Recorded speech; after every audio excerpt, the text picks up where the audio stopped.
Down here. It's a quick question, isn't it? Good evening, panel. My question is, what is Home Rule? That's it. Not much time to think. What does it mean to you, Willie Rennie? It means being able to raise the majority of the money we spend so we can have the flexibility, the agility to do things differently if we choose.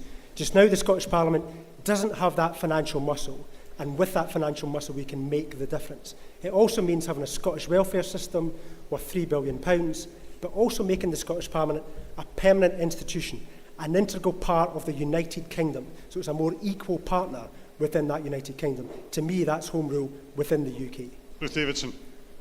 For me, Home Rule is very much like Willie said. It's about having much more of the levers of economic power. It's about having many more of the levers over social policy, but it is maintaining your relationship within the nation state of which you are a part. Do you have a line in the sand? Not for a while. Jim Murphy. It's about more decisions that make sense being taken here at home. I mean, at a local level, it means more powerful local councils. Glasgow City Council and others having more power, and it means a more powerful Scottish Parliament as well. But as others will say, it's about pooling and sharing resources as well within the United Kingdom. Now, I'm a member of a trade union, but because I believe in people who in a union are safer and more influential at work, and they happen to be higher paid. I believe in the trade unions at work, and I believe in a social union on these islands. In a dangerous, unpredictable world, I think it's more sense for our four nations to pool and share resources. But I believe in a more powerful Scottish Parliament, which is why at this election we will promise not just the Smith Commission proposals, go much further than that as well. How much further? What will you do? And particularly on welfare. What? There are 5 new powers we talk about on welfare. I'll go through them all if you fancy. We will give Scotland and the Scottish Parliament the power to introduce new social security benefits if we wish. We will give the Scottish Parliament the power to increase social security benefits if it wishes. So the UK system would be the minimum. We'd have to meet those commitments from existing resources, but we would do so. We would devolve the work programme that was so important to get the people that we've been talking about tonight who are stuck in generational Some of that's already been done. That's already in the Smith Commission. There was a meeting about that in the Scottish Parliament yesterday. But on housing benefit, we'll go further. We'll devolve the £1.8 billion of housing benefit at a time when far too few houses have been built in Scotland. That would be important. And then finally, I don't want a centralised welfare state, whether it's in London or in Edinburgh. I want every city in Scotland to design a welfare state that suits its needs, and that's why we would go further. Ruth's desperate to interrupt, but she's too polite. Well, I'm not polite at all, but I don't think Jim Murphy's actually read Smith, because at least the first 3 points of that, and I'm pretty sure the 4th and 5th, if I understood them correctly, are already contained in the Smith Agreement that's been signed off by all of our parties. So I think you need to go back to Greg McClyman, who was your commissioner. The devolution of the welfare state is not there. Well, all of the stuff about social security benefits, the ability to uprate it is there. All of the second point that you also said about social security, which was what? Was there. I have no idea. Right, but okay. You said that you could. You said that you could have an uprating system. You also said you could introduce new benefits. That was the two that you said. Both of those are already. But that's only on what's currently devolved benefits. I'm saying that on state pension, we'll have the power to increase the state pension. I'm saying on unemployment benefit, we'll have the power to increase unemployment benefit. Those are important new changes that the Labour Party will offer at this election.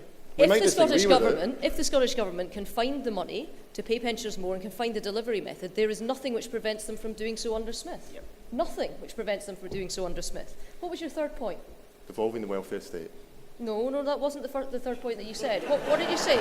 You said social security. Housing. You said the work programme. You said the work programme. 1.8 billion of housing benefit, Ruth. No, that was your fourth point. Would you said the work that? programme. Would you want housing benefit devolved in that way? No. You said that the first one was being able to uprate social security. The second one was being able to have new social security benefits, and the third one was the.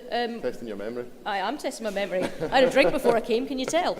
And the third one was devolving the work programme. Each and every single one of those are already in the Smith Agreement. I think what Ruth deliberately... Let him explain himself. Let him explain himself to you. What Ruth deliberately chooses to misunderstand is that I'm saying that we have to devolve power out of London and out of Edinburgh. So we will take the work programme and take it out of both of our capital cities and give it to communities and cities all across the country. Agreement? What's about devolving? Isn't that what David Mundell and Alec Neil were talking about when they had a meeting in Parliament yesterday? I have no idea what David Mundell Can and I Alec say- Neil were Nicola talking Sturgeon. about. I'm neither you are David absolutely- Presumably Mundell. one of them Jim, had to you report are back at to it her. and you cannot Ruth, defend I'll yourself. come back You're to you, maybe. absolutely at it. Nicola Sturgeon, to get back to the question, I'll come back to the question, but you've got to let me in on this. you can get in on that, but what do you make of Home Rule? What is Home Rule to you?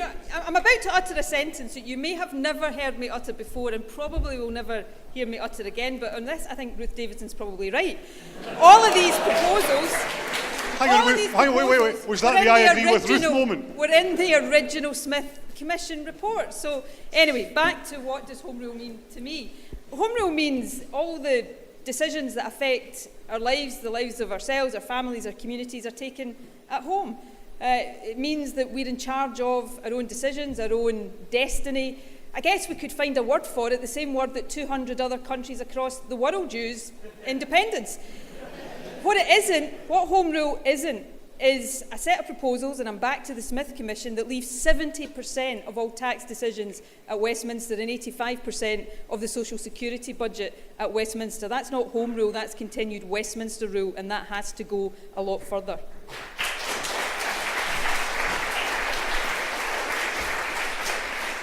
Meanwhile, back at the argument, have you any final points?